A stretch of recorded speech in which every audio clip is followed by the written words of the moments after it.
हरे कृष्ण दंडवत प्रणाम। హరే కృష్ణ మాతాజీ సన్ ప్రభుజీ సన్నత్ ప్రణామ్. మనం మంగళాచరణ చేసుకొని మన క్లాస్ స్టార్ట్ చేసుకుందాం. ఓం అజ్ఞానతిమిరాంధస్య జ్ఞానాంజనాశలాకయా చక్షురున్మిళితం येन తస్మై శ్రీ గురవే నమః. శ్రీ చైతన్య మనోభీష్టం స్థాపితం येन భూతలే స్వయం రూపः కదా మह्यं దదాతి స్వపదాంతికం. వందేహం శ్రీగురో శ్రీయుతపదకమలం శ్రీగురూన్ వైష్ణవాంశ్చ श्रीरूपं साग्रजातां सहगण रघुनाथान्वितं तं सजीवं साद्वैतं सावधूतं परिजनसहितं कृष्णचैतन्यदेवं श्रीराधा कृष्णपादान् सहगण ललिता श्रीविशाखान्वितांश्च हे कृष्णकरुणा सिन्धो दीनबन्धो जगत्पते गोपेश गोपिका कान्ता राधा कान्ता नमोऽस्तु ते। तप्त कांचन गौरांगी राधे वृंदावनेश्वरी वृषभानुसुते देवी प्रणमामि हरिप्रिये। नमो विष्णुपादाय कृष्णप्रेष्ठाय भूतले श्रीमते भक्तिवेदान्ता स्वामिनिति नामिने। नमस्ते सारस्वते देवे गौरवाणी प्रचारिणे निर्विशेष शून्यवादी पाश्चात्यदेशतारिणे। वाञ्छाकल्पतरुभ्यश्च कृपा सिन्धुभ्य एव च पतितानां पावनेभ्यो वैष्णवेभ्यो नमो नमः।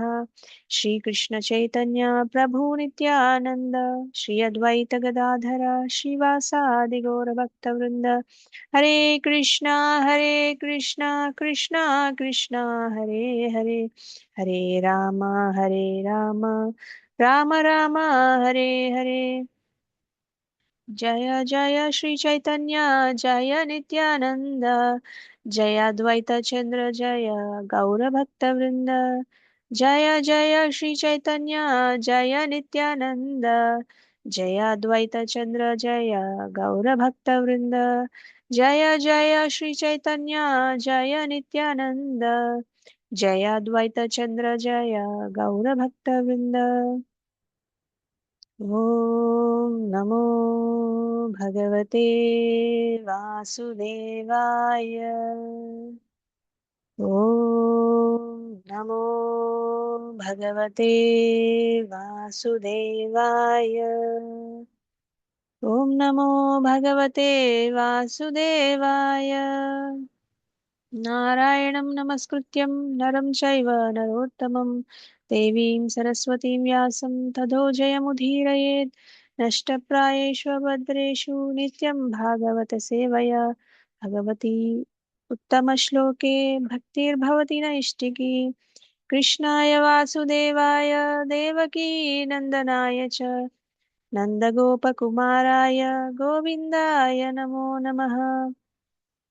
मूकं करोति वाचालं पङ्गुं लङ्घयते गिरिं यत्कृपातमहं वन्दे श्रीगुरुं दीनतारणं परमानन्दमाधवं श्रीचैतन्य ईश्वरम्। श्री श्री राधा मदन मोहन की जय, श्री श्री गौरनिताई की जय, श्री श्री श्री जगन्नाथ बलराम सुभद्रा मैया सुदर्शन की जय। जगत गुरु पतित पावन श्रील प्रभुपाद की जय।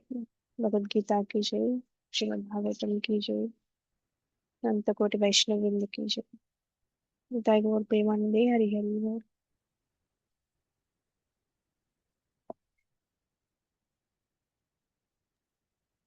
Thank you so much Mataji and Prabhuji for joining today session.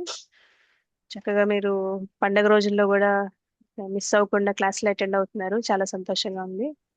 అయితే మనం ఈ రోజు భగవద్గీత ఆ, ఎక్కడి వరకు అయిందో అక్కడి నుంచి మళ్ళా రెస్యూమ్ చేసుకుందాము. పండగ అయిపోయింది కదా ఈ రోజు. 32 అయిపోయిందా, 32 చెప్పాలా? 30 సెకండ్ అయిపోయింది మాతాజీ. హరే కృష్ణ 32 మాతాజీ దండవత్ అయిపోయిందా? ప్రణామ్. హరే కృష్ణ దండవత్ ప్రణామ్. 32 అయిపోయింది. 32 ఎవరైనా రీక్యాప్ చేస్తారా? హరే కృష్ణ మాతాజీ దండోత్సవం 11.32లో దేవాది దేవుడు శ్రీకృష్ణుడు చెప్పాడన్నమాట. ఈ లోకంలో అన్నిటినీ కూడా నాశనం చేసేది కానీ జనులందరూ ఈ సృష్టి లయం అవడానికి కానీ క్రియేట్ అవ్వడానికి కానీ మొత్తం కారణం నేనే. సో ఇక్కడ నువ్వు అనుకుంటున్నావు నీచే చంపబడతారు అందరూ అని. సో ఇక్కడ ఈ కురుక్షేత్రంలో ఉన్న పాండవులు తప్ప మిగతా అందరూ కూడా ఎప్పుడో కూడా చంపబడ్డారు అని చెప్పేసి చెప్తారు మాతాజీ. హరే కృష్ణ. హరి బోల్ మాతాజీ. ఇంకెవరైనా చెప్తారా ఏమన్నా అడిషనల్ పాయింట్స్ ఏమైనా గుర్తొస్తే?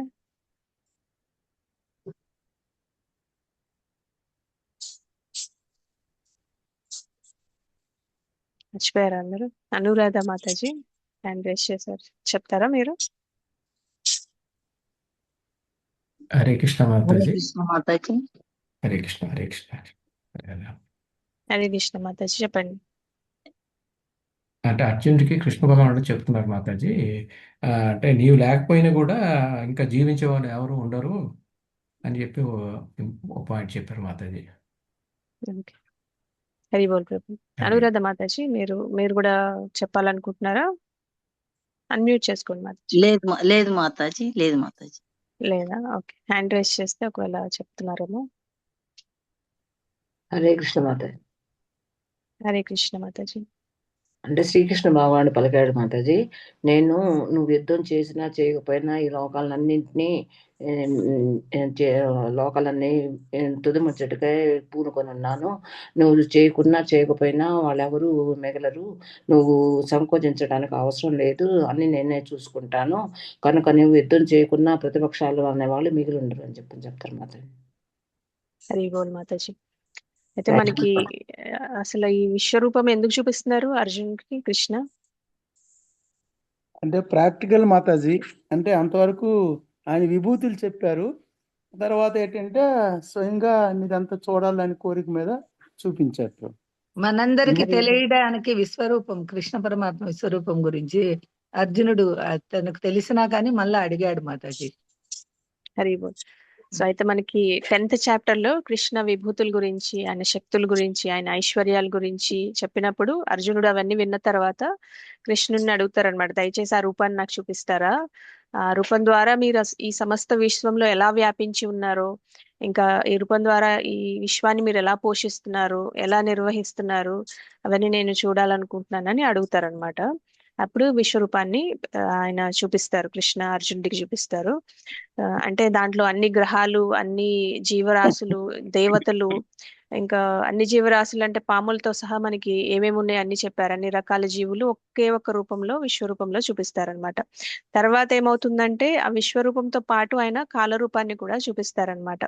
కాలరూపాన్ని చూపించినప్పుడు దాంట్లో విశ్వరూపంలో కూడా ఆయన ఎన్నో ముఖాలు, ఎన్నో చేతులు, ఎన్నో కాళ్ళు, ఎన్నో ఉదరాలు, కళ్ళు ఇవన్నీ ఉన్నాయని చూస్తారు. కానీ ఆయన కాలరూపంలో ఏం చూస్తారంటే, కాలరూపం నోట్లో నుంచి అగ్ని వస్తూ ఉంటుంది. ఇంకా అగ్నిలోకి ఈ భీష్మ, దుర్యోధన, ద్రోణ వీళ్ళందరూ వెళ్ళి అగ్నిలో పడిపోవడం చూస్తూ ఉంటారనమాట. ఆయన నోట్లోకి ఆటోమేటిక్ గా ప్రవేశిస్తున్నట్టు. ఇప్పుడు ఎలా అయితే మనకి ఈ ఉసుళ్ళు అని కొన్ని టైప్ ఆఫ్ ఈ బగ్స్ ఉంటాయి కదా, మనకి పురుగులు ఉంటాయి. అవి లైట్ ఉంటే లైట్ దగ్గరికి వెళ్ళి లైట్ కి అతుక్కొని లైట్ కి అట్రాక్ట్ అవుతాయి, లైట్ తోనే చనిపోతాయి అన్నమాట అవి. అలా వాటంతటికి అవే వెళ్ళి చనిపోతూ ఉంటాయి. అలానే వీళ్ళు కూడా వాళ్ళంతటికి వాళ్ళే వెళ్ళిపోయి భగవంతుడు నోట్లో నుంచి వచ్చే అగ్నిలోకి వాళ్ళంతటికి వాళ్ళే ప్రవేశిస్తున్నట్టు అర్జునుడు చూస్తారనమాట. వాళ్ళందరూ అలా చనిపోతూ ఉంటారు. అయితే తను కృష్ణ బేసిక్ గా కాలరూపంలో కురుక్షేత్ర యుద్ధానికి భవిష్యత్తు ప్రభావాలు ఎలా ఉంటాయి అని చూపిస్తున్నారు అనమాట. అంటే ఏం జరగబోతుంది, యుద్ధ ఫలితం ఏంటి అనేది చూపిస్తున్నారు. సో కృష్ణ చూపించిన తర్వాత అర్జునుడికి ఒక ప్రశ్న వస్తుంది అనమాట. ఈ కాలరూపాన్ని చూసి చాలా భయపడతారనమాట. భయపడి అడుగుతారు కృష్ణుడిని అర్జునుడు. ఏమని అడుగుతారంటే, ఇలాంటి భయంకర రూపంలో ఉన్న ఈ రూపంలో ఉన్న నువ్వు ఎవరివి, అసలు నీ మిషన్ ఏంటి, నువ్వెందుకు ఇంత ఘోరంగా ఉన్నావు, దీని నుంచి నువ్వేం సాధించాలనుకుంటున్నావు అని అడుగుతారు. ఆ ప్రశ్నలకు సమాధానంగా కృష్ణుడు ఏం చెప్తారంటే, కాలోస్మిన్ అని చెప్తారు. అంటే ఇది కాల రూపము, కాలం ఒక రూపాన్ని తీసుకుంటే ఎలా ఉంటుంది అనేది కృష్ణుడు చూపిస్తున్నారు. ఇంత ఘోరంగా ఉంటుంది, ఇంత భయంకరంగా ఉంటుంది అని చూపిస్తారు. అయితే నేను ఏం సాధించాలనుకుంటున్నాను అంటే, ఈ భౌతిక ప్రపంచంలో ఉన్న ప్రతి దాన్ని క్షయం కలిగించడం దాని పర్పస్ అన్నమాట. కాలరూపం పర్పస్ ఏంటంటే, ఈ లోకంలో ప్రతిదాన్ని, అక్షయం అంటే ఎప్పటికీ తరిగిపోండి, క్షయం అంటే తరిగిపోతుందని అర్థం అనమాట. అంటే ఈ లోకాలన్నిటిని వినాశనం చేయడానికి వచ్చిన కాలరూపం అని చెప్తారనమాట. అంటే లోక క్షయకృత్ అంటున్నారు. అంటే అన్ని లోకాలని నాశనం చేయడం కాలరూపం యొక్క మిషన్ అన్నమాట. అంటే అన్ని లోకాలని నాశనం చేస్తుంది, అందరినీ నాశనం చేయడానికి నేను ఈ కాలరూపంలో వచ్చాను. అంటే గ్రహాలు లోకాలు మాత్రమే కాదు, ఈ లోకాలలో నివసించే ప్రజలని కూడా నేను నాశనం చేస్తానని చెప్తున్నారు అనమాట. అంటే ఇప్పుడు ఈ సందర్భంలో కృష్ణ కురుక్షేత్ర యుద్ధం గురించి మాట్లాడుతున్నారు కాబట్టి ఈ కురుక్షేత్ర యుద్ధంలో ఉన్న ప్రతిదాన్ని నేను నాశనం చేస్తానని చెప్తున్నారు అనమాట. కానీ ఎవరు నాశనం అవ్వరు ఈ కురుక్షేత్ర యుద్ధంలో అంటే పాండవులు అని చెప్తున్నారు. నువ్వు పాండవులు తప్ప మిగతా అందరూ ఈ కురుక్షేత్ర యుద్ధంలో చనిపోతారు. పాండవులు మాత్రం చనిపోరు, ఎందుకంటే వాళ్ళు ధర్మానికి విరుద్ధంగా నిలబడలేదు, ధర్మానికి సపోర్ట్ చేస్తున్నారు కాబట్టి వాళ్ళు చనిపోరు అని చెప్తున్నారు అనమాట. మిగతా వాళ్ళందరూ ఎవరైతే అధర్మానికి సపోర్టర్స్ గా ఉంటారో, అధర్మాన్ని సపోర్ట్ చేస్తూ ఉంటారో వాళ్ళందరూ, అలాంటి యోధులందరూ చనిపోతారని చెప్తున్నారు అనమాట. సో అర్జునుడు ఇనిషియల్ గా యుద్ధాన్ని వదిలేయాలనుకున్నాడు కదా, 2వ అధ్యాయంలో నాకేం చేయాలో తోచట్లేదు, చాలా కన్ఫ్యూజన్ గా ఉంది, నేను ఏమి డిసైడ్ చేయలేకపోతున్నాను, యుద్ధం చేయాలా వద్దా, చంపాలా చంపబడాలా, ఇవన్నీ చాలా కన్ఫ్యూజన్స్ ఉన్నాయి నాకని చెప్తారనమాట. అప్పుడు దానికి సమాధానంగా చెప్తున్నారనమాట, నీ యుద్ధం చేసినా చేయకపోయినా ఈ యోధులందరూ చనిపోతారు అని చెప్తున్నారనమాట. అంటే ఆయన చెప్పడం ఈ యుద్ధంలోనే చనిపోతారు, ఒకవేళ కాలోస్మి అని ఎందుకు చెప్తున్నారంటే ఒకవేళ ఈ యుద్ధంలో చనిపోకపోయినా సరే వేరే యుద్ధంలో చనిపోతారు. ఏ యుద్ధంలో చనిపోకపోయినా ప్రకృతి నియమాల వల్ల చనిపోతారు, వృద్ధాప్యం వస్తుంది, ఎలాగోలా చనిపోతారు. అంటే ఈ ప్రపంచంలో ఎవరైనా పర్మనెంట్ గా జీవిస్తారా? నో మాతాజీ, లేదు మాతాజీ. జీవించలేరు. జీవించలేరు, ఎందుకంటే కాలం అన్నిటిని నాశనం చేసేస్తుంది కాబట్టి. ఫర్ ఎగ్జాంపుల్ ఇప్పుడు ఒక ఆయుధం తో యుద్ధం చేసినప్పుడు ఆ ఆయుధం నుంచి తప్పించుకొని బతకచ్చు. అంటే ఇప్పుడు గన్ గానీ లేదంటే కత్తి గానీ ఏదన్నా ఒక ఆయుధం తీసుకున్నా కూడా దాని నుంచి తప్పించుకోవచ్చు, బాణాలు వేసినా తప్పించుకోవచ్చు, కానీ కాలం మాత్రం తప్పకుండా నాశనం చేస్తుందని కృష్ణ చెప్తున్నారనమాట. ఎందుకంటే కాలం అన్ని ఆయుధాల కన్నా, అన్ని బాణాల కన్నా, అన్ని కత్తుల కన్నా చాలా శక్తివంతమైనదని కృష్ణ చెప్తున్నారు అనమాట ఇక్కడ. సో అర్జునుడు యుద్ధం చేయకపోయినా శరీరం తీసుకున్న ప్రతి వ్యక్తికి మరణం తప్పదు. కాలం అంటే వినాశనం. ఈ లోకంలో ఉన్న అన్ని ఏవైతే ఉన్నాయో, లోకంలో ఉన్న అన్ని ప్రతిదీ అంతం అవ్వాల్సిందే భగవంతుడి సంకల్పం వల్ల, అదే ప్రకృతి ధర్మం అని చెప్తున్నారు. అంటే కొంతమంది భౌతిక వాదులకి కాలం అంటే చాలా వాళ్ళ హృదయాల్లో భయం ఉంటుందన్నమాట.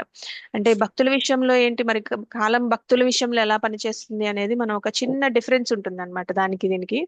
అంటే ఫర్ ఎగ్జాంపుల్ ఇప్పుడు సూర్యుడు ఉదయిస్తూ ఉంటాడు, సూర్యుడు అస్తమిస్తూ ఉంటాడు, అంటే రోజు ప్రతిరోజు జరిగే కార్యక్రమం ఇది.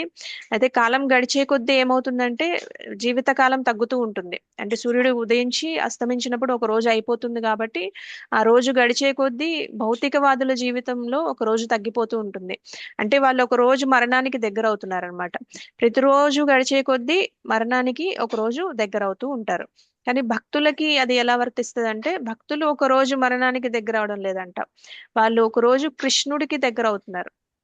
ఎందుకంటే భౌతికవాదులకి మరణం అంటే వాళ్ళ భౌతికమైన ఆస్తులు, ఇల్లు, బంధువుల్ని వదిలేయడం, ఇంకా ఆస్తుల్ని వదిలేయడం, ఇంకా జీవితం అంతా వాళ్ళు నేను అని వాళ్ళు ఏదైతే గుర్తిస్తున్నారో వాళ్ళ దాన్ని అన్నిటినీ వదిలేయడం, నేను నాది అనేది ఏదైతే అనుకుంటారో అవన్నీ వదిలేసి వెళ్ళిపోవడం అనమాట.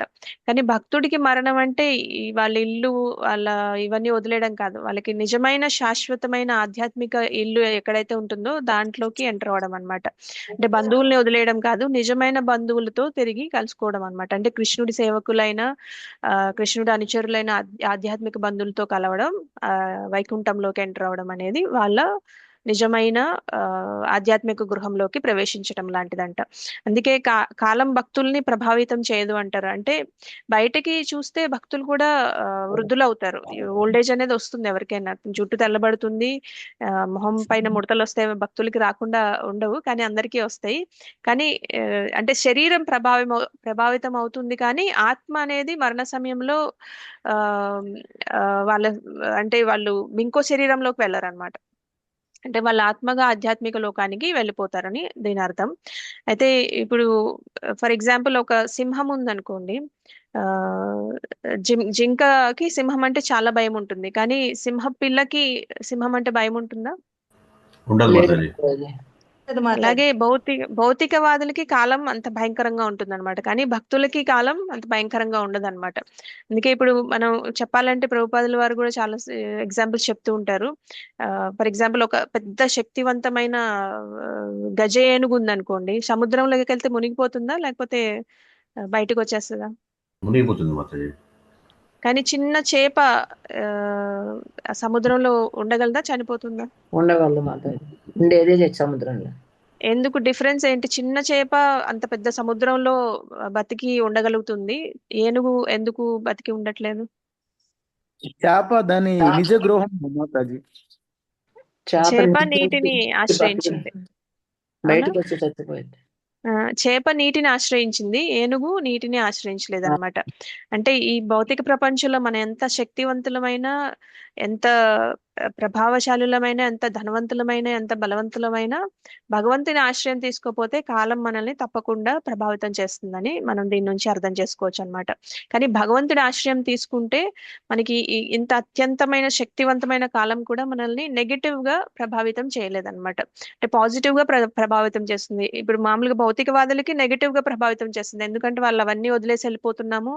ఒక్కొక్క రోజు గడిచే కొద్దీ వాళ్ళు మరణానికి దగ్గర అవుతున్నారు. కానీ భక్తులు ఎవరైతే ఉన్నారో వాళ్ళకి నెగిటివ్ గా ప్రభావితం ఉండదు, వాళ్ళకి ఇంకా మంచి జరుగుతుంది. వాళ్ళు ఈ శరీరాన్ని వదిలేసి ఇంకో శరీరం చేసి తీసుకోకుండా ఆధ్యాత్మిక లోకానికి వెళ్ళిపోతారు, కాబట్టి వాళ్ళకి నెగిటివ్ గా ప్రభావితం అనేది జరగదన్నమాట, ఎందుకంటే వాళ్ళు భగవంతుడి ఆశ్రయం తీసుకున్నారు కాబట్టి. అయితే ఇప్పుడు అర్జునుడికి ఒక ప్రశ్న వస్తుంది, సరే కాల రూపంలో అందరినీ చంపేస్తున్నావు, మరి నా పాత్ర ఏంటి అనే ప్రశ్న వస్తుంది. దానికి కృష్ణ ఏం చెప్తున్నారు శుద్ధం 33లో? క్లియర్ గానే ఉంది ఎప్పటి వరకు? గుర్తొచ్చింది అండి? క్లియర్ మాతాజీ. వీరుగా ఉంది మాతాజీ, గుర్తొచ్చిందండి. ఓకే, 33 ఒకసారి రిసైట్ చేసుకొని దాని గురించి డిస్కస్ చేసుకుందాం. తస్మాత్వముత్తిష్ట యశో లభస్వ తస్మాత్ముత్తిష్ట యశో లభస్వ సారీ, లభస్వ లభస్వ. కాదు. లభస్వ. జిత్వా శత్రూన్ భుంక్ష్వ రాజ్యం సమృద్ధం జిత్వా శత్రూన్ భుంక్ష్వ రాజ్యం సముద్రం. మయైవేతే నిహతాః పూర్వమేవ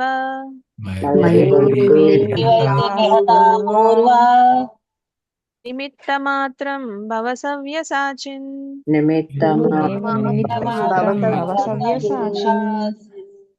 తస్మాత్వముత్తిష్ట యశో లభస్వ తస్మాత్ముత్తిష్ట యశో లభస్వ. జిత్వా శత్రూన్ భుంక్ష్వ రాజ్యం సమృద్ధం.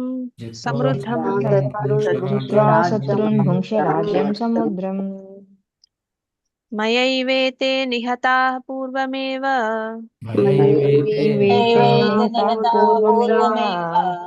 నిమిత్తమాత్రం భవ సవ్యసాచిన్.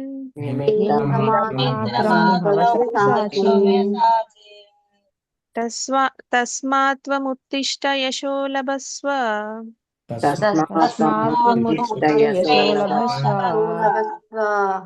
జిత్వా శత్రూన్ భుంక్ష్వ రాజ్యం సమృద్ధం. సమృద్ధం. మయైవేతే నిహతాః పూర్వమేవ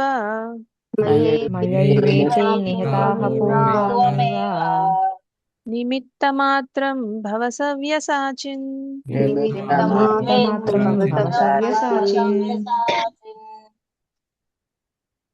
భువనేశ్వరి మాతాజీ, మీరు శ్లోకం డిసైడ్ చేయండి.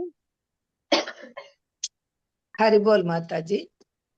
తస్మాత్తముత్తిష్ట యశో లభస్వ జిత్వా శత్రున్ భుంక్ష రాజ్యం సముద్ధం మయైవ వైతే నిహతాః పూర్వమేవ నిమిత్తమాత్రం భవ సవ్యసాచిన్. హరిబోల్ మాతాజీ. హరే కృష్ణ మాతాజీ. రాణి మాతాజీ, మీరు కూడా శ్లోకం డిసైడ్ చేయండి.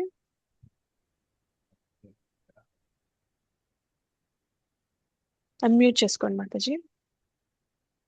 ఓకే. తస్మాత్తముత్తిష్ట యశో లభస్వ జిత్వా శత్రూన్ భుక్ష్వ రాజ్యం సమృద్ధం మయైవేతే నిహితా పూర్వమేవ నిమిత్తమాత్రం భవ సవ్యసాచిన్. హరే కృష్ణ మాతాజీ. పావని మాతాజీ, మీరు కూడా శ్లోకం డిసైడ్ చేయండి. హరే కృష్ణ మాతాజీ. దాని తస్మాత్ముత్తిష్ట యశో లభస్వ జిత్వా శత్రున్ భుంక్ష రాజ్యం సమృద్ధం మయైవేతే నిహతాః పూర్వమేవ నిమిత్త మాత్రం భవ సవ్యసాచిన్. హరే కృష్ణ మాతాజీ. హరి బోల్ మాతాజీ. కిషన్ ప్రభు మీరు అనువాదం చదవండి. హరే కృష్ణ మాతాజీ. అందుచే లెమ్ము, యుద్ధ సన్నద్ధుడవై కీర్తిరొందుము, శత్రువులను జయించి సర్వ సమృద్ధమైన రాజ్యమును అనుభవింపుము. ఓ సభ్యసాచి, నా పూర్వపు ఏర్పాటు చేయి వారందరూ ఇదివరకే మరణించి ఉన్నందున ఈ యుద్ధమున నీవు కేవలము నిమిత్త మాత్రం కమ్ము. హరే కృష్ణ మాతాజీ. హరి బోల్ ప్రభు. నరసింహ ప్రభు మీరు భాష్యం హరే చదవండి. కృష్ణ మాస్టర్, దండ ప్రణామ్. జై శ్రీ శైల ప్రభుపాద్. హరే కృష్ణ. సవ్యసాచి అను పదము యుద్ధరంగమున అత్యంత నిపుణులతో బాణప్రయోగం చేయగల వానిని సూచించును. ఈ విధంగా అర్జునుడు శత్రు సంహారం కొరకు బాణప్రయోగం చేయగల సమర్థుడైన యోధుడిని సంబోధించబడిను. ఈ శ్లోకమున నిమిత్త మాత్రం అంటే కేవలం నిమిత్త మాత్రుడు కమ్ము అను పదము కూడా మిక్కిలి ప్రధానమైనది. దేవాది దేవుని సంకల్పమును అనుసరించి ఈ సమస్త జగత్తు నడుచుచున్నది. తగినంత జ్ఞానం లేని మూఢులు ప్రకృతి ఎట్టి ప్రణాళిక లేకనో నడుచుచున్నదనియు మరియు సృష్టిలన్నీ యాదృక్షముగా సంభవించునని భావింతురు. సృష్టి ప్రారంభమును బహుశా అది అట్లుండేను కాబోలు, ఇది ఇట్లుండేను కాబోలు, లేదా అట్లుండిన ఉండవచ్చును అను సూచించు నామం మాత్రపు శాస్త్రవేత్తలు కొందరుందరు. కానీ ఈ విషయమును బహుశా లేక ఉండవచ్చును అను భావమును తావులేదు. ఈ భౌతిక జగత్తున ప్రత్యేకముగా నిర్వహింపబడు ప్రణాళిక ఒకటి కలదు. ఈ ప్రణాళిక ఏమిటి? ఈ భౌతిక సృష్టి అనున్నది బద్ధజీవులు భగవద్ధామను తిరిగి చేరుటకు ఒక అవకాశమై ఉన్నది. భౌతిక ప్రకృతిపై అధికారమును చలాయించుచు మానసిక స్వభావమును కలిగి ఉండునంత కాలము జీవులు బద్ధులై ఉందురు. కానీ ఎవరైనాను శ్రీకృష్ణ భగవాని సంకల్పం నెరిగి కృష్ణ చైతన్యమును అలవరుచుకునిచో మిక్కిలి బుద్ధిశాలి అవును. విశ్వం యొక్క సృష్టి లయములు భగవాను దివ్య నిర్దేశమును అనుసరించి జరుగుచుండును. కురుక్షేత్ర సంగ్రామం కూడా భగవాను సంకల్పం అనుసరించి ఏర్పాటు చేయబడినది. కనుకనే అర్జునుడు యుద్ధం చేయుటకు నిరాకరించుచుండగా దేవాది దేవుని కోరికను అనుసరించి యుద్ధం చేయమని బోధింపబడెను. అప్పుడు అర్జునుడు సంతృప్తి నొందగలడు. ఎవరైనా కృష్ణ చైతన్యమునందు సంపూర్ణముగా నెలకొని జీవితంను భగవానుని దివ్య సేవ కొరకే అంకితం చేసినచో వారు పరిపూర్ణులగుదురు. హరే కృష్ణ మాతాజీ. దండ ప్రణామం. హరి బోల్ ప్రభు. కృష్ణ కృష్ణ. సో కృష్ణ ఏం చెప్తున్నారో చూద్దాము. అయితే 33లో అర్జున ఈ ప్రశ్న అడుగుతున్నారు కదా, నువ్వు కాళ్ళ రూపంగా వీరందరినీ ఇప్పటికే చంపేశావు, ఇవన్నీ నేను నా కళ్ళ ముందే చూస్తున్నాను, ఎందుకంటే వీళ్ళందరూ చనిపోయారని చెప్తున్నారు కదా, అయితే నేనేం చేయాలి, మీ వాళ్ళందరినీ ఇప్పటికే చంపేస్తే నేనేం చేయాలనేది అర్జునుడి పాయింట్ అన్నమాట. అయితే కృష్ణ ఏం చెప్తున్నారంటే తస్మాత్వం ఉత్తిష్ట యశోలభస్వ అంటున్నారు. తస్మాత్వం ఉత్తిష్ట అంటే అందువల్ల, తస్మాత్ అందుకని నువ్వేం చేయాలంటే త్వం ఉత్తిష్ట అంటున్నారు, నువ్వు లేచి నిలబడు అంటున్నారు. ఉత్తిష్ట అనేది ఎక్కడ వింటారు మీరు? రోజు మనకి సుప్రభాతంలో ఉంటుంది కదా, భగవంతుని లేపడానికి. గుర్తొచ్చిందా ఉత్తిష్ట అని?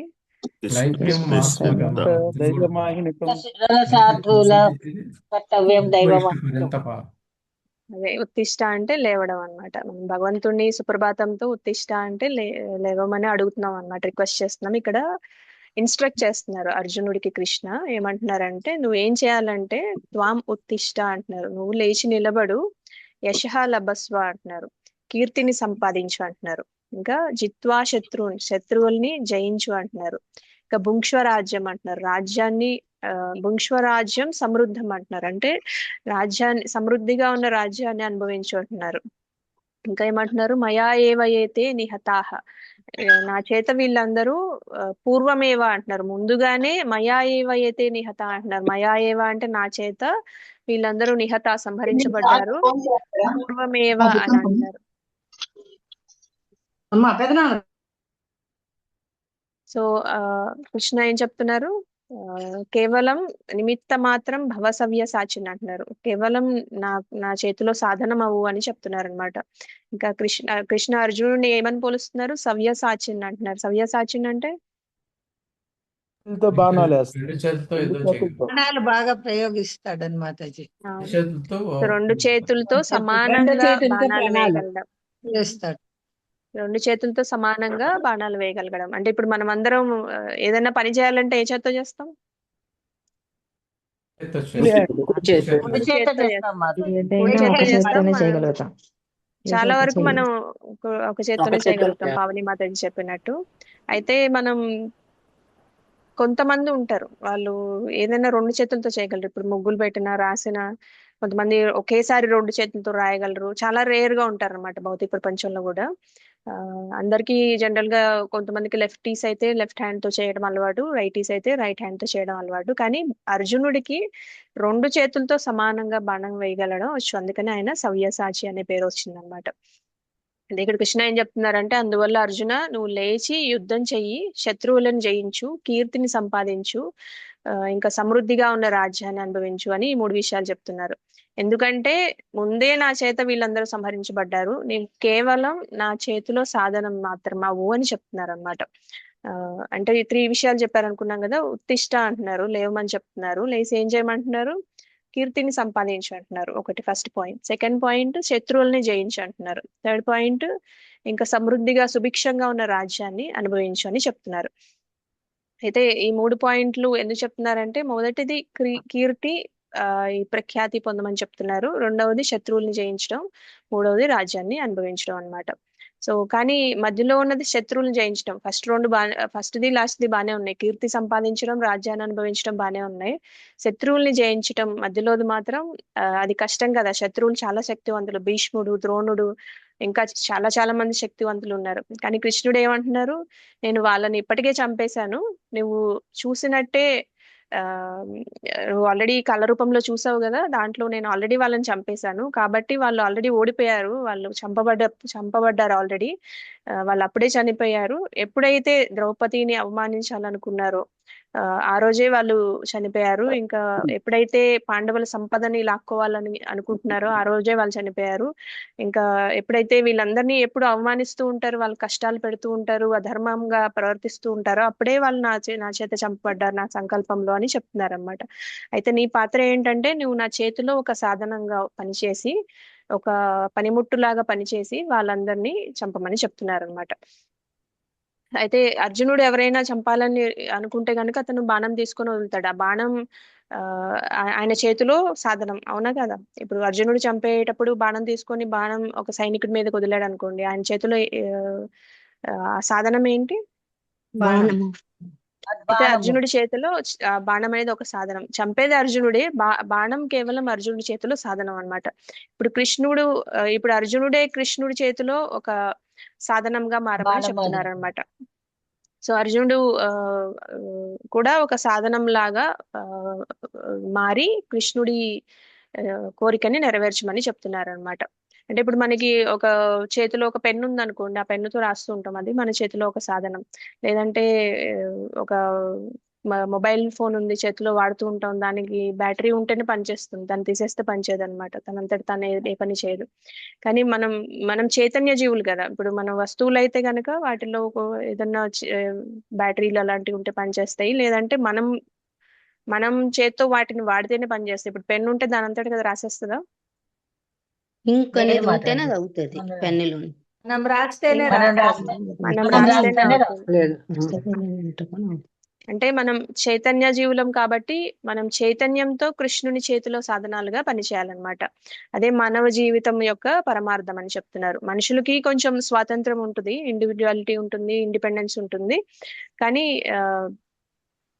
ప్రతి జీవికి ఉంటుంది, మనుషులకనే కాదు ప్రతి జీవికి ఇండిపెండెన్స్ అనేది ఉంటుంది. కానీ మనుషులకి ఇంకా ఎక్కువ ఉంటుంది అనమాట. వాళ్ళకి చైతన్యం అనేది, ఆ చేతన అనేది ఎక్కువగా ఉంటుంది. మనం మాట్లాడగలం, మిగతా జంతువులు ఉంటాయో మనలాగా మాట్లాడలేవు. మనలాగే ఇప్పుడు భగవద్గీత వినగలవా మిగతా జంతువులు? వాటిని క్లాస్ లో తీసుకొచ్చి కూర్చోబెడితే భగవంతుడు ఇలా చెప్పారు అలా చెప్పారంటే వాళ్ళకి అర్థం అవ్వదు కదా, అవుతుందా? లేదు అందుకనే అవును, ఆ కాన్షియస్నెస్, ఆ చేతన అనేది మనకి ఎక్కువ ఉంటుంది అనమాట మనుషులకి. కానీ మనిషి అయినా మనిషి కాకపోయినా ప్రతి జీవికి ఒక సూక్ష్మమైన ఇండిపెండెన్స్ స్వాతంత్రం అనేది ఉంటుందన్నమాట. ఆ స్వాతంత్రాన్ని మనం భగవంతుడి సేవకి ఉపయోగించుకోవాలన్నమాట. కృష్ణుని సేవలో సాధనం అవ్వడం అంటే కృష్ణుడు చెప్పినట్టు పాటించటం. అదే మనకి భక్తి జీవితంని పాటించటం. ఇంకా అదే ఉత్తమమైన జీవన శైలి అని కూడా మనకి ఆచార్యులు చెప్తూ ఉంటారు. ఎందుకంటే జీవేర స్వరూప హోయ్ కృష్ణేర నిత్యదాస్ అంటారు. అంటే మన స్వరూపం ఏంటంటే మనం కృష్ణుని సేవకులం అన్నమాట. మనం కృష్ణుని వాళ్ళం కాబట్టి కృష్ణుని వాళ్ళమైతే ఆయన ఏ ఆశయం ఏదైతే ఉందో, ఆయన సంకల్పం ఏదైతే ఉందో దానికి అనుగుణంగా పనిచేయడం. అవునా కాదా? అవును మాతాజీ. సో ఈ ప్రభుపాదుల వారు కూడా ఈ ఉదాహరణ ఎప్పుడు చెప్తూ ఉంటారు మనకి. అయితే మనకి చేతిలో ఒక చెయ్యి ఉందనుకోండి, శరీరంలో భాగం. అవునా కాదా? అవును మాతాజీ. వేళ్ళు ఉంటాయి, వేళ్ళు చేతిలో భాగం. అవునా? అవును. కానీ వాటి పని ఏంటి? చేతి పని అయినా వేలు పని అయినా ఏంటి? చేతితో పని మన పనులు చేసుకుంటూ ఉంటాము. పనులు చేసుకోవడం. అంటే మన మొత్తం శరీరానికి సహాయపడడం. ఇండివిజువల్ గా ఏది చేయదు కదా. ఇప్పుడు మనం చెప్తేనే చేస్తుంది, మనకి సాయం చేయడానికి చెయ్యి పని చేస్తుంది అనమాట. అంటే మొత్తం శరీరానికి సహాయపడడం. చెయ్యి పని అయినా, వేలు పని అయినా, కాళ్ళు పని అయినా, శరీరంలో ఏ భాగమైనా మొత్తం శరీరానికి సహాయపడడం అనమాట. అలానే మనమందరం కూడా కృష్ణునిలో పార్ట్ అండ్ పార్సల్ అంటారు కదా, కృష్ణుని అంశాలు అని చెప్తారు కదా. సో అంటే మనం భగవంతుని సేవకులం అనమాట. ఎలా అయితే మన బాడీ పార్ట్స్ మన బాడీ మొత్తానికి ఎలా ఉపయోగపడతాయో, అవి ఇండిపెండెంట్ గా సపరేట్ గా నేను ఒక్కదాన్ని ఏలో ఒక్కటే నేను నా పని నేను చేసుకుంటాను, నేను నీకు సహాయం చేయను అంటే అది ఎలా ఉంటుంది? బాగుంటది మాతాజీ. సో మనం భోజనం చేయడం కూడా ఒకటి ఎగ్జాంపుల్ చెప్పుకున్నాం కదా. అయితే నేను ఇంత కష్టపడి చక్కగా కలుపుతాను భోజనాన్ని, ఎక్కడి నుంచో తీసుకొస్తాను, ప్లేట్ తీసుకుంటాను, ప్లేట్లో పెడతాను, చక్కగా వంట చేస్తాను, ఇవన్నీ చేసి నేను తినకుండా కడుపుకి పెట్టాలా అని చెయ్యి అనుకుంటుందా? అనుకొని ఆ చెయ్యి మొత్తం భోజనం అంతా చేతికి పూసేసుకుంటుందా? పూసుకోదు కదా. దానివల్ల ఉపయోగం ఉండదు అనమాట. సో అలానే మనం కూడా భగవంతుని అంశాలు కాబట్టి, భగవంతుని భాగాలు కాబట్టి, మనం కూడా ఆయన కోరిక ప్రకారం, ఆయన ఆశించినట్లు పని చేస్తే మనకి కూడా ఆనందంగా ఉంటుంది అనేది మనం ఇక్కడ అర్థం చేసుకోవాలి. అయితే కృష్ణుడు మనకి ఏవైతే ఇన్స్ట్రక్షన్స్ భగవద్గీత ద్వారా ఇస్తున్నారో, భగవద్గీత సందేశం ఏంటి? సర్వధర్మాన్ పరిత్యజ్య మామేకం శరణం వ్రజ అన్నారు. అంటే నీ అన్ని రిలీజియన్స్ వదిలేయండి, నా శరణాగతి తీసుకోండి అని చెప్తారనమాట. అంటే ఇక్కడ ఏం చెప్తున్నారు? నా చేతిలో సాధనం అవ్వు అని చెప్తున్నారు. అర్జునుడికి చెప్తున్నారు కానీ మనందరికి కూడా చెప్తున్నారు అనమాట. అప్పుడు నేను మిమ్మల్ని రక్షిస్తాను, మీ పాప ఫలాల నుంచి నేను విడిపిస్తాను, మీకున్న అడ్డంకులన్నీ తొలగిస్తాను, ఇంకా ఆధ్యాత్మిక లోకానికి తీసుకెళ్తానని కృష్ణుడు మనకి మాటిస్తున్నారు అనమాట. కానీ మనం ఏం చేయాలి? భగవద్గీత చదవాలి. భగవద్గీతలో భగవంతుడు చెప్పిన ఇన్స్ట్రక్షన్స్ పాటించాలి, ఆయన్ని శరణాగతి అవ్వాలన్నమాట. అంటే కృష్ణ ఏం చెప్తున్నారు? క్షత్రియుడిగా నీ కర్తవ్యం నా తరపున చెయ్యి, నా చేతిలో సాధనం అవ్వు అని అర్జునుడికి చెప్తున్నారన్నమాట. అంటే అందరం కూడా భగవంతుడి సేవలో సాధనాలు అవ్వాలని చెప్తున్నారన్నమాట. అంటే ఇది భగవద్గీత మనకి బోధించేది ఏంటంటే అర్జునుడిని ఒక్కడే కాదు, మనందరినీ కూడా భగవంతుడి చేతిలో సాధనాలు అవ్వమని చెప్తున్నారన్నమాట. అంటే సవ్యసాచి నిమిత్త మాత్ర అంటున్నారు. అంటే నువ్వు సవ్యసాచి అయినా కూడా, నీకు 2 చేతులతో బాణాలు వేయటం నువ్వు ఎంత ఎక్స్పర్ట్ అయినా కూడా నువ్వు నా చేతిలో సాధనం అవ్వు అని చెప్తున్నారు అనమాట. అయితే కొంతమంది మనం అనుకున్నాం కదా 2 చేతులతో రాయగడు, చాలా టాలెంట్స్ ఉంటాయి, కానీ చాలా మందికి కొన్ని టాలెంట్స్ అసలు ఉండవు అనమాట. అర్జునుడికి చాలా టాలెంట్స్ ఉన్నాయి, అయినా కూడా భగవంతుడి చేతిలో సాధనం అవ్వమని చెప్తున్నారు. అయితే మానవ జీవితం ఉత్తమంగా జీవించే మార్గం ఏంటంటే భగవంతుడి చేతిలో సాధనం అవ్వడం అనమాట. అది అర్జునుడికైనా మనకైనా భగవంతుడు చెప్పే ఇన్స్ట్రక్షన్ అనమాట భగవద్గీత ద్వారా. అయితే కృష్ణుడి చేతిలో సాధనం అవ్వడం అంటే ఏంటంటే, ఫర్ ఎగ్జాంపుల్ ఇప్పుడు మనం దామోదర లీలలో కృష్ణుడు ఒక చిన్న చెక్క రోకలి తీసుకొని ఒక చిన్న తాడుతో లాక్కుంటూ వెళ్ళిపోతారు కదా. యశోదమయ్య ఆయనకి ఉదరానికి కట్టేస్తుంది. చిన్న బాబు చిన్న చెక్క రోలుని కట్టేస్తుంది అనమాట. అయితే దాన్ని ఉపయోగించుకొని యమలార్జున వృక్షాలని కూల్చేస్తారనమాట. యమలార్జున వృక్షాలు అసలు ఎప్పటి నుంచో అక్కడ ఉన్నాయి, వాటి రూట్స్ చాలా లోతుగా ఉంటాయి అనమాట. మామూలుగా అంత చిన్న రోకలికి అంత చిన్న తాడుతో సహాయంతో ఆయన అలా లాక్కుంటూ వస్తే యమలార్జున వృక్షాలు మామూలుగా అయితే పడిపోతాయా? రోకలి చాలా చిన్నది, ఇంకా ఆ రోలు చాలా చిన్నది, వృక్షాలు ఎంతో పెద్దవి, తాడు కూడా చాలా చాలా బలహీనమైన తాడే కట్టారు. చిన్న బాబు కాబట్టి కృష్ణ అప్పుడు యశోదమయ్య చిన్న తాడే కడతారనమాట. కానీ కృష్ణుడు ఆ చిన్న బలహీనమైన తాడుతో ఆ చిన్న రోలుతో వాటిని సాధనాలుగా చేసుకుని యమలార్జున వృక్షాలని కూల్చేస్తారనమాట. రోకలి విరగలేదు, తాడు కూడా తెగలేదు, వృక్షాలు మాత్రం కింద పడిపోయినాయి అనమాట. ఎందుకంటే కృష్ణుడి చేతిలో సాధనాలుగా ఉండడానికి అవి అంగీకరించినాయి అనమాట. అంటే మనం కూడా ఏ శక్తి లేకపోయినా భగవంతుడి చేతిలో సాధనం అయితే ఆ శక్తి భగవంతుడే ఇస్తారని మనం ఇక్కడ తెలుసుకోవచ్చు. అంటే సాధారణంగా రోకలికి ఆ రోలుకి తాడికి అంత పెద్ద వృక్షాలను కూల్చే శక్తి ఉందా? లేదు మాతాజీ. కానీ కృష్ణుడి చేతిలో సాధనం అయ్యాయి కాబట్టి కృష్ణుడు వాటికి ఆ శక్తినిచ్చాడు అనమాట. అలాగే ఇప్పుడు మనం ఫ్లూట్ తీసుకుంటే ఫ్లూట్ కి చాలా హోల్స్ ఉంటాయి. ఏదన్నా జనరల్ గా రంధ్రాలు ఉంటే ఏదన్నా ఉంచుకోగలదా? ఇప్పుడు వాటర్ పోసినా ఏదన్నా దేంట్లో అన్న హోల్స్ ఉంటే ఏది ఉంచుకోదు కదా, అన్ని బయటకు వచ్చేస్తాయి కదా. అవును మాతాజీ. కానీ ఫ్లూట్ కి మొత్తం హోల్సే ఉంటాయి అన్నమాట. లైన్ లో మొత్తం హోల్సే ఉంటాయి. అయినా ఎన్నో రాగాలు దాంట్లో ఉంటాయి అన్నమాట, ఎన్నో మెలడీస్ ఉంటాయి. కృష్ణుడి చేతిలో సాధనమైంది కాబట్టి ఆ వేణువు కృష్ణుడి చేతిలో సాధనమైంది కాబట్టి ఆ సంగీత శాస్త్రంలో ఇంకా మహామేధావులైన బ్రహ్మ, ఇంద్ర, శివ, విష్ణు వీళ్ళందరినీ కూడా మైమర్పిస్తుంది అనమాట ఆ వేణుగానం. ముఖ్యంగా గోపికలు అయితే ఏ పని చేస్తున్నా వేణుగానం వినగానే భగవంతుడి దగ్గర పరిగెట్టుకుంటూ వెళ్ళిపోతారనమాట. అంత చిన్న బ్యాంబూ స్టిక్ అన్ని రంధ్రాలు ఉన్నా కూడా ఆ పవర్ ఎక్కడి నుంచి వచ్చింది దానికి? కృష్ణుడి చేతిలో సాధనం అవ్వడం వల్ల వచ్చిందనమాట.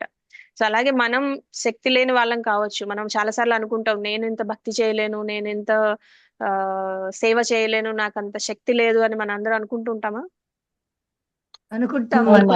నాకంత జ్ఞానం లేదు అనుకుంటాం మాతాజీ, రోజు అనుకుంటాం మాతాజీ. మనకంత జ్ఞానం లేదు, మనకంత అనుభవం లేదు, అంత చెప్పే శక్తి లేదు, సేవ చేసే శక్తి కూడా లేదు అని అనుకుంటాము. కానీ భగవంతుని ఆదేశాల ప్రకారం పనిచేస్తే భగవంతుడి చేతిలో సాధనం అవ్వడానికి మనం మనల్ని మనం ఒప్పించుకుంటే భగవంతుడే మనకి ఊహించలేనంత శక్తి ఇస్తారనమాట. ఇంకా అచింత్యమైన అంటారు కదా, అచింత్య అంటే మనం ఊహకు అందని శక్తి ఇస్తారనమాట. ఆయనే సేవ చేయించుకుంటారు. మనకి ఉండాల్సింది ఏంటంటే మనకి చేయాలనే భావన ఉండాలన్నమాట. అందుకే మనం ఏదైనా చాలాసార్లు మనం ఇది నేను ఇంత చేశాను, నేను అంత చేశానని గొప్పలు కూడా చెప్పుకోకూడదు అనమాట. ఎందుకంటే అవి కృష్ణుడి కృపతోనే జరుగుతున్నాయి. మన పని కృష్ణుడి చేతిలో సాధనం అవడం అనేది మనం అర్థం చేసుకోవాల్సిన విషయము.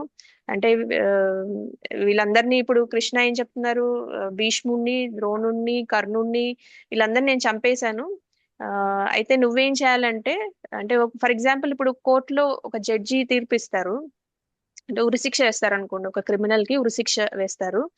ఇంకా లేదంటే 10 ఏళ్ళు, 14 ఏళ్ళు, 20 ఏళ్ళు జైలు శిక్ష ఏదో ఒక శిక్ష వేస్తారు అనుకోండి. ఆ శిక్షను అమలు చేసే వాళ్ళు ఎవరు? పోలీసులు, కానిస్టేబుల్స్ లేదంటే జైలర్స్. ఇప్పుడు జైల్లో 20 ఏళ్ళు ఉండాలంటే ఆ శిక్ష అమలు చేసేది జైలర్ అన్నమాట.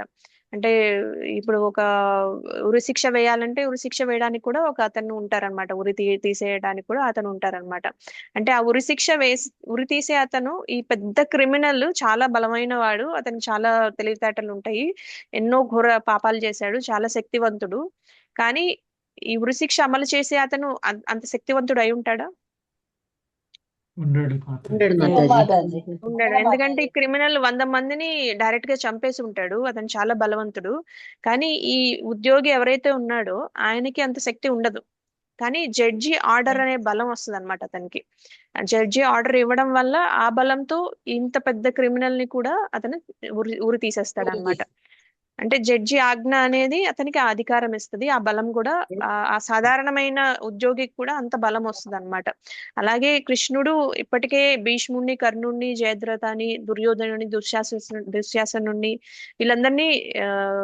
వీళ్ళందరి మరణాన్ని నిర్ణయించేశాడు అనమాట కృష్ణుడు. సో కానీ ఆ అర్జునుడు ఆ మరణాన్ని ఆయన సాధనంగా మారి వాళ్ళందరినీ చంపేయాలన్నమాట. అంటే అర్జునుడు అమలు పరిచేవాడు. డెసిషన్ ఎవరు తీసుకున్నారు? కృష్ణ తీసుకున్నాడు.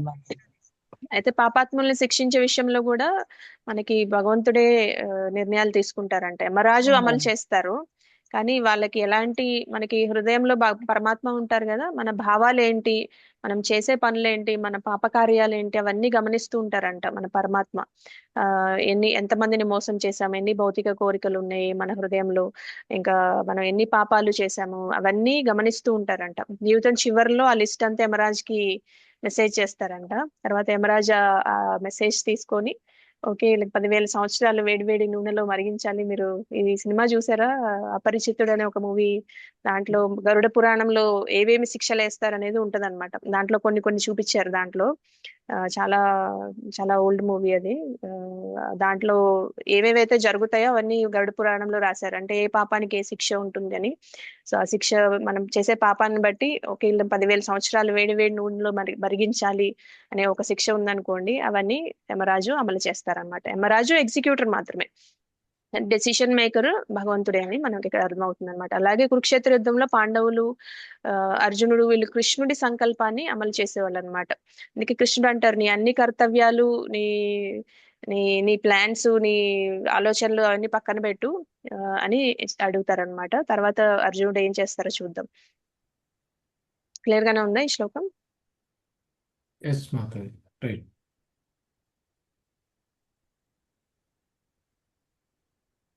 33 అయిపోయింది, 34 చూద్దాము. 33 అయిపోయింది, 34 చూద్దాం. ద్రోణం చ భీష్మం చ జయద్రథం చ ద్రోణం చ భీష్మం చ ద్రోణం చ జయద్రథం చ జయద్రథం చ కర్ణం తథాన్యానపి యోధ వీరాన్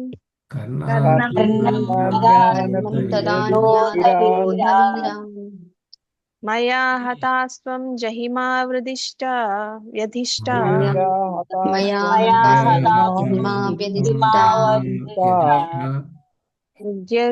యుధ్యస్వ జేతాసి రణే సపత్నాన్.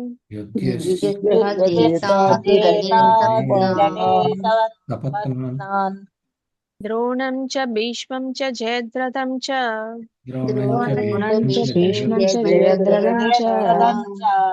కర్ణం తథాన్యానపి యోధ వీరాన్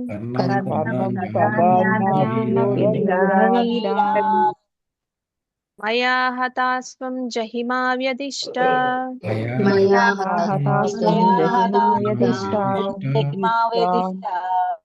యుధ్యస్వ జేతాసి రణే సపత్నాన్.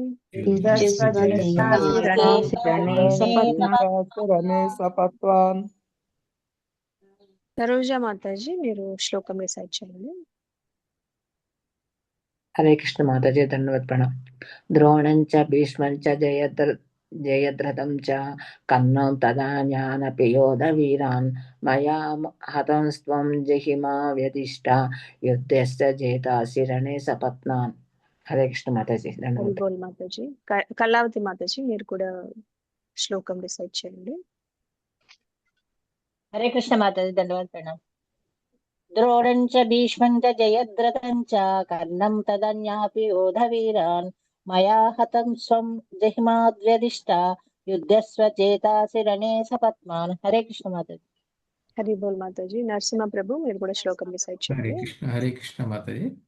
ద్రోణం చ భీష్మం చ జయద్రథం చ కర్ణం తదాన్యానపి యోధ వీరాన్ మయా హతం స్త్వం జహిమా వ్యతిష్ఠ యుధ్యస్వ జయతాసి రణే సపత్నాన్. హరే కృష్ణ మాతాజీ. హరి బోల్ ప్రభు.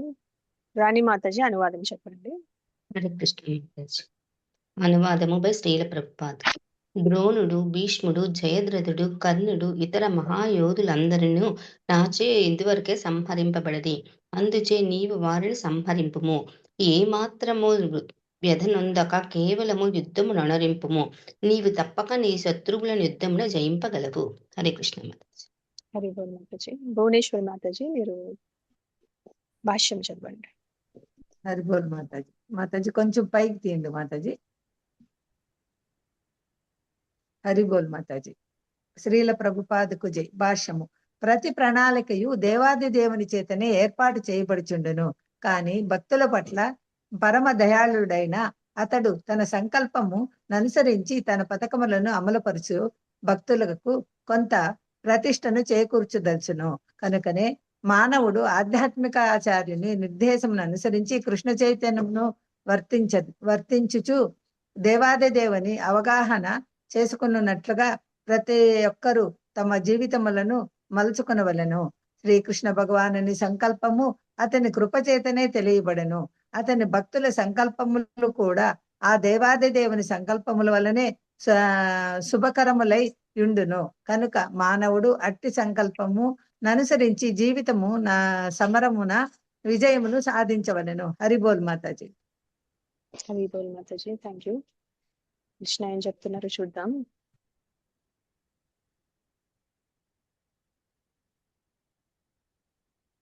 ద్రోణం చ భీష్మం చ జయద్రథం చ అంటున్నారు.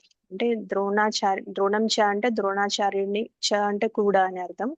భీష్మం చ అంటే భీష్ముడిని కూడా, జయద్రథం చ అంటే జయద్రథుడిని కూడా, కర్ణం తథా అలాగే కర్ణుడు, మిగతా అన్యానపి ఇతరులందరూ కూడా, యోధ వీరాన్ మహావీరులైన యోధులు ఎవరైతే ఉన్నారో వాళ్ళందరూ మయా హతాన్ త్వం జహి అంటున్నారు. అంటే నా చేత ఆల్రెడీ సంహరించబడిన వాళ్ళని త్వం జహి అంటున్నారు, నువ్వు సంహరించు అంటున్నారు. ఇంకా ఏమంటున్నారు, మా వ్యధిష్ట అంటున్నారు. అంటే నువ్వు బాధపడద్దు, ఇంకా సంకోచించద్దు అని చెప్తున్నారు అనమాట. యుద్ధస్వ అంటే యుద్ధం చేయమని చెప్తున్నారు అనమాట. ఇంకా ఏం చెప్తున్నారు, జేతాసి రణే సపత్న అని అంటున్నారు. శత్రువుల్ని నువ్వు జయిస్తావు ఈ యుద్ధంలో అని చెప్తున్నారు అనమాట. అంటే ద్రోణుడు, భీష్ముడు, జయద్రథుడు, కర్ణుడు, ఇంకా మహావీరులైన ఎవరైతే యోధులు ఉన్నారో వీళ్ళందరూ ఇప్పటికే నేను నా చేత నా సంకల్పంలో సంహరించబడ్డారు. కాబట్టి నువ్వు వారిని సంహరించకు. ఇంకా అంటే ఆయన ఎమోషన్స్ ఎలా ఉంటాయి, ఇంతకుముందు నేను కర్ణుడిని, భీష్ముడిని చంపలేను, ద్రోణాచార్యుడిని చంపలేను, వాళ్ళు నా గురువు గారు, ఇంకా నాకు తాతగారు అవుతారు, కాబట్టి నాకు బాధగా ఉంది వాళ్ళని చంపడానికి, నేను ఎలా చంపగలను అనే సంకోచం ఉంది, చంపితే ఎలా అనే బాధ కూడా ఉందన్నమాట అర్జునుడికి ఇనిషియల్ గా మనకి సెకండ్ చాప్టర్ టైంలో. అయితే అందుకని చెప్తున్నారు, నువ్వు దుఃఖించకు, సంకోచించకు, యుద్ధం చెయ్యి, యుద్ధంలో నువ్వు శత్రువుల్ని తప్పక జయిస్తావని కృష్ణ చెప్తున్నారు అనమాట. అంటే 11.33లో ఏం చెప్పారు, నిమిత్త మాత్రం భవసవ్య సాచి అన్నారు. అంటే నాకు ఆల్రెడీ నేను సంకల్పంలో వాళ్ళని చంపేశాను, నువ్వు సాధనం మాత్రమే అవ్వు అని చెప్తున్నారు. అంటే కృష్ణ ప్రత్యేకంగా పేర్లు ఎందుకు చెప్తున్నారు, ద్రోణాచార్యుడు, భీష్ముడు, కర్ణుడు? ఎందుకంటే అర్జునుడు ఇంతకుముందు అనుకున్నాడు కదా, గురువు గారు, పితామహుడు, ఇంకా కర్ణుడు సోదర సమానుడు, ఇంకా అర్జునుడి హృదయంలో ఇంకా కొంత మోహం, దయ, సంకోచం మిగిలి ఉంటాయేమో అనేసి కృష్ణ చెప్తున్నారు అనమాట. మా వ్యధిష్ట అంటున్నారు. అంటే దుఃఖించొద్దు, మనసులో ఏ కలవరం పెట్టుకోవద్దని చెప్తున్నారు అనమాట. ఎందుకంటే నేను ఆల్రెడీ చంపేశాను, ఇప్పుడు నువ్వు బాధపడాల్సిన అవసరం ఏం లేదు, నువ్వు చంపావని ఫీల్ అవ్వాల్సిన అవసరం కూడా ఏం లేదని చెప్తున్నారు అనమాట. అంటే కృష్ణుడు అర్జునుడి అంటే ఆయన ఏం చెప్తున్నారంటే, నా సంకల్పంలో ఇప్పటికే జరిగిపోయింది, కాబట్టి నువ్వు కేవలం ఈ సంకల్పాన్ని నువ్వు దాన్ని నా సాధనంగా మారి నిర్వహించు అని చెప్తున్నారన్నమాట. అంటే కృష్ణుడే కర్త, అర్జునుడు సాధనం మాత్రమే అని చెప్తున్నారు. అలా అయినప్పుడు ఏమవుతుందంటే, ఇప్పుడు మనం కృష్ణుడు కర్త కాకుండా, అర్జునుడు సాధనం కాకుండా, అర్జునుడు సొంతంగా ఎవరినైనా చంపేశాడంటే ఏమవుతుంది?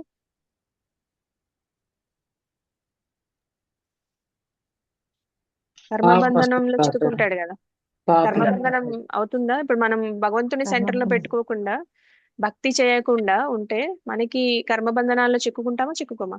చిక్కుకుంటాం మళ్ళీ అనుభవిస్తాం మాతాజీ.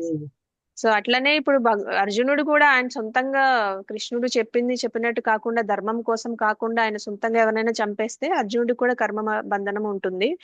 అయితే ఈ కృష్ణ ఏం చెప్తున్నారు, ఇది నా సంకల్పం అని చెప్తున్నారు అనమాట. ఇది నా సంకల్పం, నేను వాళ్ళని ఆల్రెడీ చంపేశాను. వాళ్ళు ఎప్పుడైతే ద్రౌపదిని అవమానించారో, ఎప్పుడైతే ఇన్ని పాపాలు చేశారో, ఎప్పుడైతే ఇంత అధర్మంగా ఉన్నారో, అప్పుడే నేను వాళ్ళని చంపేశాను, నువ్వు జస్ట్ సాధనం మాత్రమే అని చెప్తున్నారు. అంటే నీకు ఏ కర్మ బంధనం అంటుకోదు, నువ్వు నా సాధనం మాత్రమే అని చెప్తున్నారు. సో మనం కూడా ఏదైనా చేసేటప్పుడు భగవంతుని సెంటర్ లో పెట్టుకొని చేస్తే మనకు కూడా ఏ కర్మ బంధనాలు అంటుకోవన్నమాట. ఇంకా మనం చేసిన పూర్వపు కర్మలు ఏవైతే ఉన్నాయో అవన్నీ కూడా క్లియర్ చేస్తానని కృష్ణ మనకి చెప్తున్నారు. కానీ మనం శుద్ధ భక్తి చేయగలగాలి, అది ఆ సాధన మనం వదలకుండా పట్టుకొని ముందుకు వెళ్ళాలన్నమాట. జనరల్ గా భక్తి అంటే మనకి ఒక బలహీనత అని కొంతమంది అనుకుంటారు, కొంతమంది రిచువల్ అనుకుంటారు. భక్తి అంటే భగవంతుని ఆజ్ఞని మనం హృదయపూర్వకంగా అనుసరించడం అన్నమాట. అంటే మన ఇంటెన్షన్ ఎలా ఉండాలంటే భగవంతుడి కోసమే చేస్తున్నాం, అంటే ఏ సెల్ఫిష్ డిజైర్ లేకుండా, హైతుకి అప్రతిహత అంటారు కదా, అలాగా మనం ఏ ఏ ఇప్పుడు నేను ఇది చేస్తే, ఈ సేవ చేస్తే, భగవంతుడి సేవ చేస్తే నాకేదో వస్తది అనే ఉద్దేశంతో చేయకూడదు అనమాట. నా కాన్స్టిట్యూషనల్ పొజిషన్ భగవంతుడి సేవ చేయడము, అందుకని నేను సేవ చేస్తాను, నా ఇష్టపూర్వకంగా చేస్తాను, ప్రేమగా చేస్తానని అనుకోవాలన్నమాట. సో అర్జునుడు కూడా వీళ్ళు నా వాళ్ళు అనే భావనలో చిక్కుకుంటే అది మోహం అయిపోతుంది. కృష్ణుడు చెప్పిన పని చేస్తే అది భక్తి అవుతుంది అనమాట. భక్తి చేసినప్పుడు మనకి కర్మబంధనాలు లో చిక్కుకోము. భక్తి చేయకుండా, భగవంతుడి ఆజ్ఞ పాటించకుండా మనం సొంతంగా ఏది చేసినా మనం కర్మబంధనాలు ఉంటాయి. ఆ లిస్ట్ అంతా యమరాజుకి వెళ్తుంది. తర్వాత మనం ప్రతిదానికి మనం ఏదైతే చేసామో దానంతటికి మనం ఆ పాపం అనుభవించాల్సి వస్తుంది అనమాట. ప్రతిఫలం కృష్ణ ప్రతిఫలం చక్కగా మనకి వస్తది. ఇప్పుడు ఆయన కర్మ ఫలితాలు లేకుండా చేస్తారన్నమాట. భగవంతుడి సంకల్పం మనం చేసినట్టయితే మనకి కర్మ ఫలితాలు అనేవి ఉండవు అనమాట. అందుకని భగవంతుని ఆజ్ఞని అనుసరించే భక్తుడికి బయట ఓడిపోయినట్లు కనిపించినా కూడా ఆధ్యాత్మికంగా ఎప్పటికీ ఓడిపోడు అనమాట. అర్జునుడి విజయం కూడా ముందుగానే నిర్ణయించబడిందని కృష్ణ చెప్తున్నారు. ఎందుకంటే అర్జునుడు కృష్ణుడి ఇన్స్ట్రక్షన్స్ పాటిస్తున్నారు, కృష్ణుడి పక్షంలో ఉన్నారు, ధర్మాన్ని నిలబెట్టడానికి సాధనంగా మారారు. కాబట్టి ఆయన విజయం ముందుగానే నిర్ణయించబడిందని చెప్తున్నారు అనమాట. అంటే జనరల్ గా మనకి కొన్ని ఇమోషన్స్ ఉంటాయి అనమాట, అవి ధర్మాన్ని మించి వెళ్ళిపోకూడదు. ఇప్పుడు మనకి అర్జునుడు చెప్పారు, నాకు వీళ్ళంతా రిలేటివ్స్, ఆయన నా తాతగారు, ఆయన నా గురువు గారు, ఇవన్నీ నేను ఎలా చేయగలను అని, అంటే ఆయన ఎమోషనల్ అయిపోతారు అనమాట. అంటే ఆయన ధర్మాన్ని మర్చిపోతారు. ఆయన ధర్మం ఏంటి, భగవంతుడు ఎంత ట్రై చేసినా వాళ్ళు మారలేదు, యుద్ధం చేసి ధర్మాన్ని నిలబెట్టాల్సిన బాధ్యత భగవంతుడు తీసుకున్నారు కాబట్టి దాంట్లో ఆయన పాత్ర వహించాలి, కాబట్టి ఆయన చేయాలి. కానీ ఆయనకి ఏమైంది, భావోద్వేగాలు ఆ ధర్మాన్ని వదిలేసి దాని మీదకే వెళ్ళిపోయినాయి అనమాట భావోద్వేగాలు. అప్పుడు కృష్ణుడు ఆయన్ని కరెక్ట్ ప్లేస్ లో తీసుకొస్తారు. అండర్స్టాండింగ్ ఆయన భగవద్గీత చెప్పడానికి కారణం, నువ్వు అంత ఎక్కువ ఆలోచించాల్సిన అవసరం లేదు, ఇది ధర్మం ప్రకారం జరుగుతుంది, ఇది నా సంకల్పం కోసమే జరుగుతుంది అని చెప్తున్నారు. అంటే నువ్వు కర్త కాదు, నువ్వు సాధనం మాత్రమే అని చెప్తున్నారు అనమాట. కృష్ణుడి సేవలో ఉన్న వారికి అందుకే ఏ భయం అవసరం లేదు. నేను ఏ పాపం చేస్తున్నాను, నాకు ఈ కర్మ అంటుకుంటుందో అనే భయం కూడా ఏం అవసరం లేదు. కృష్ణనే అవన్నీ చూసుకుంటారు, ఎందుకంటే మనం ఆయన చేతిలో సాధనం అవుతున్నాం కాబట్టి. కృష్ణుడు ముందుగానే నిర్ణయిస్తాడు, భక్తుడు ఆ నిర్ణయాన్ని అమలు చేస్తాడు అనేది మనం అది శుద్ధ భక్తి మార్గం అని చెప్తారనమాట. భగవంతుడు ఏది మనకి ఇన్స్ట్రక్ట్ చేస్తారో అది మనం పాటించడం మనం కూడా ఇక్కడ నేర్చుకోవాలి. అర్జునుడితో పాటు అర్జునుడు ఎలా కన్విన్స్ అయ్యి ఆయన యుద్ధానికి సన్నద్ధం అవుతున్నారో మనం కూడా అలానే భగవంతుడు చెప్పినట్టు మనం ఇన్స్ట్రక్షన్స్ ఏవైతే చెప్తున్నారో భగవద్గీత భాగవతంలో అవన్నీ పాటిస్తే గనక మనం కూడా అర్జునుడి లాగా విజయం సాధిస్తాం అనమాట. మనకి విజయం అంటే ఏంటంటే జన్మ మృత్యు జరా వ్యాధి నుంచి బయటకు వెళ్ళిపోతాం, మన అసలైన ఇల్లు ఏదైతే ఉంటుందో దానికి చేరుకుంటాం అనమాట. వైకుంఠ లోకాలకి, భూలోక బృందావనానికి చేరుకుంటాం అనమాట. సో ఇక్కడతో ఆపేద్దాము మనం. 35 నుంచి రేపు చూద్దాము. ఏమైనా క్వశ్చన్స్ ఉంటే అడగండి.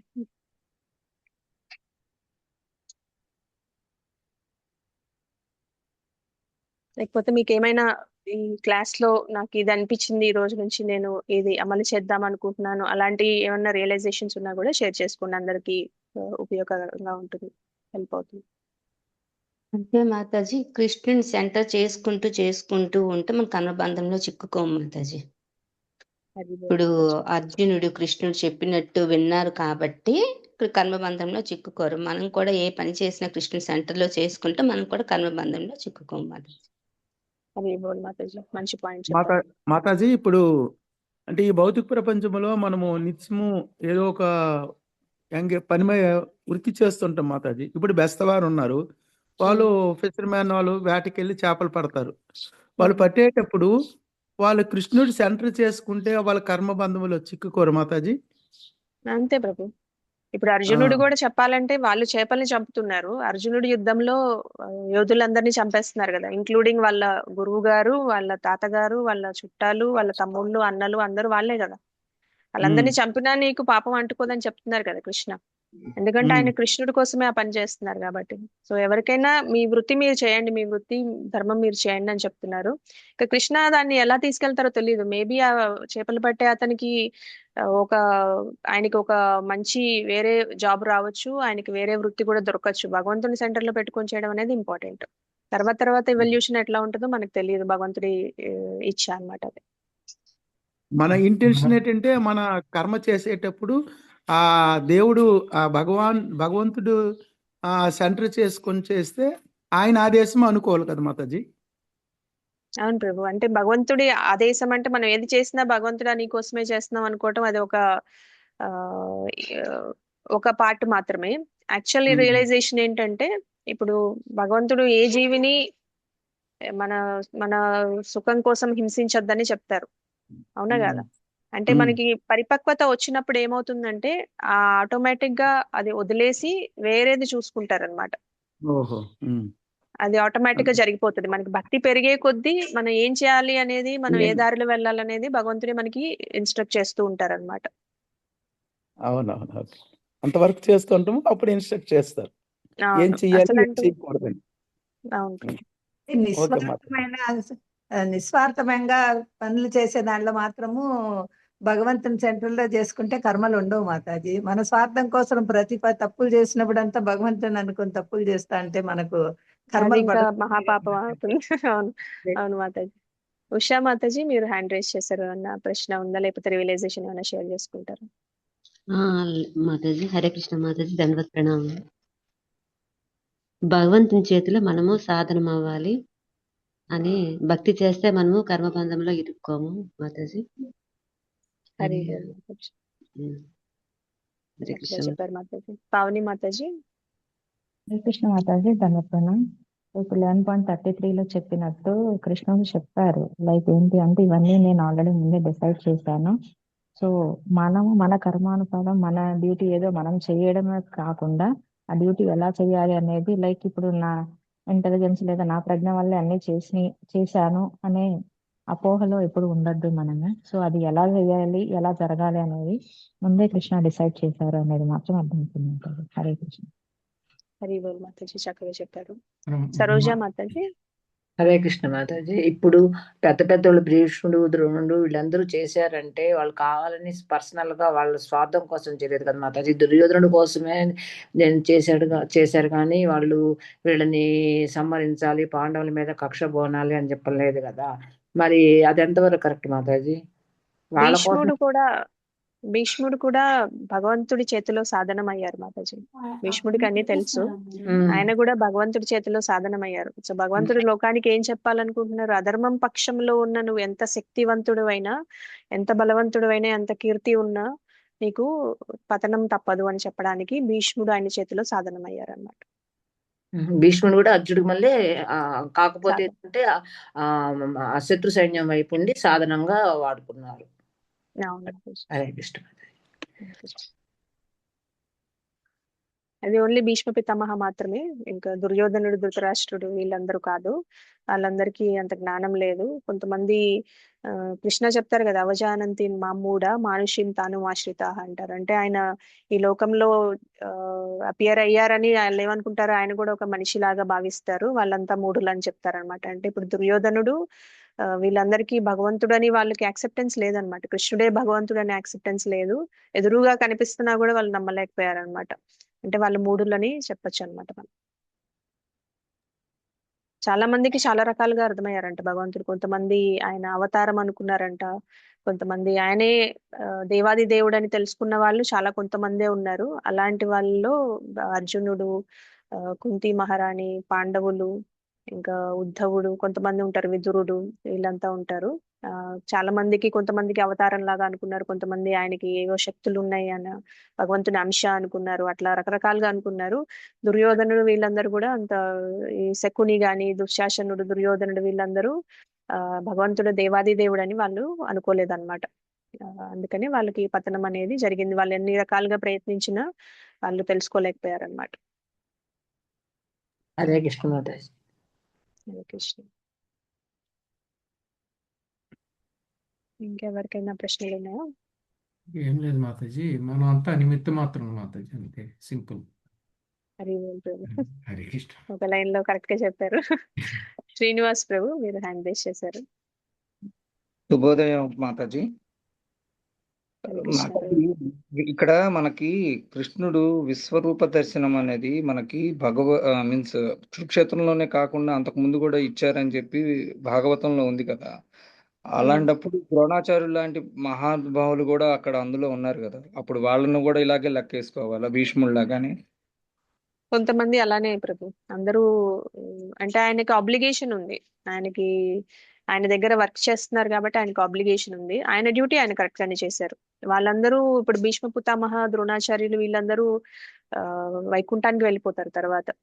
అంటే ఎవరైతే దుర్యోధనుడు, దుశ్శాసనుడు వీళ్ళందరూ కూడా భగవంతుడి స్పర్శతో ఆయన సమక్షంలో చనిపోతారు కాబట్టి వాళ్ళకు కూడా లిబరేషన్ వస్తది. కానీ వాళ్ళు బ్రహ్మజ్యోతిలో కలిసిపోతారు అనమాట. అంటే వాళ్ళకి వైకుంఠానికి వెళ్ళే అవకాశం ఉండదు అనమాట. వాళ్ళకి యాక్టివిటీ ఉండదు, ఆనందం ఉండదు. ఎందుకంటే వాళ్ళు కూడా పరశురాముడు శిష్యులే కదా, భరద్వాజ పరశురామ శిష్యులే. భీష్ముడు ద్రోణాచార్యులు గారు ఇద్దరు కూడా పరశురామ శిష్యులే, కర్ణుడితో సహా. మరి కర్ణుడు ఎందుకు అలాగా చేసుకున్నాడు అన్నది వాడి కర్మ అని అంటారు కదా, అంతేనా? అంటే అర్థం చేసుకోలేకపోవడం ప్రభు. భగవంతుడు దేవాది దేవుడు, మనం ధర్మం పక్షం ఉండాలి, కృష్ణుడు అంత చెప్తున్నాడు, భగవంతుడే స్వయంగా వచ్చి వాళ్ళకి ఇది తప్పు అని చెప్పినా వాళ్ళు వినట్లేదు అంటే వాళ్ళకి శిక్ష తప్పదు కదా. Okay, thank you.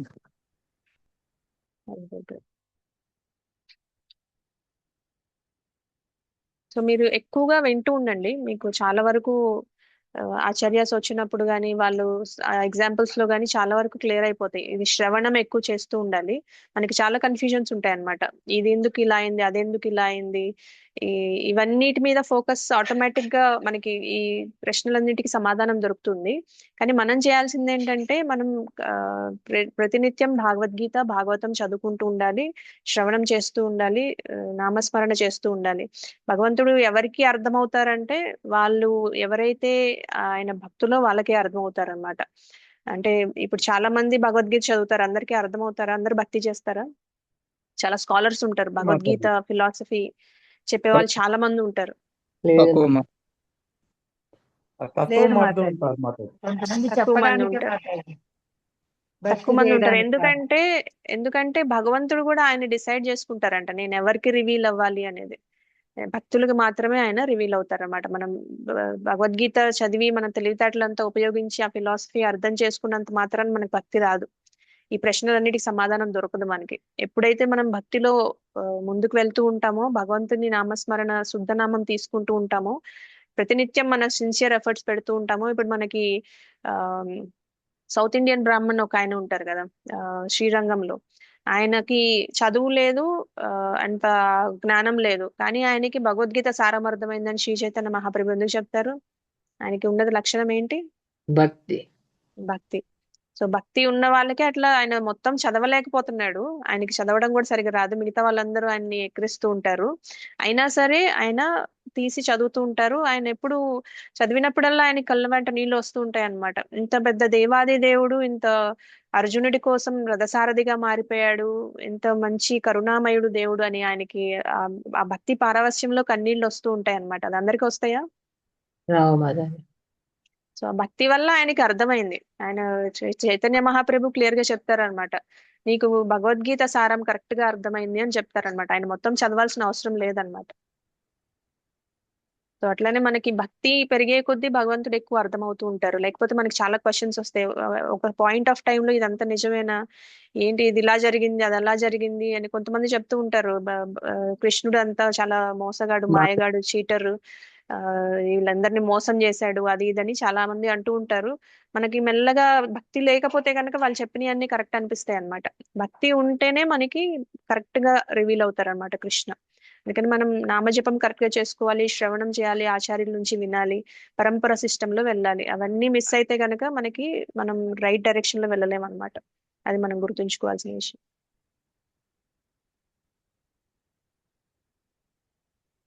Okay, thank you so much మాతాజీ సెల్ ప్రభుజీస్. వంశాకల్పతరుభ్యశ్చ కృపా సింధుభ్యవ చ పతితానాం పావనేభ్యో వైష్ణవేభ్యో నమో నమః. అనంతకోటి వైష్ణవృంద కీ జై, శ్రీల ప్రభుపాద కీ జై, శ్రీమద్ భగవద్ గీత కీ జై. హరే కృష్ణ మాతాజీ, దండవత్ ప్రణామ్ మాతాజీ. హరే కృష్ణ మాతాజీ, దండవత్ ప్రణామ్. హరే కృష్ణ మాతాజీ, దండవత్ ప్రణామ్. హరే కృష్ణ దండవత్ ప్రణామ్.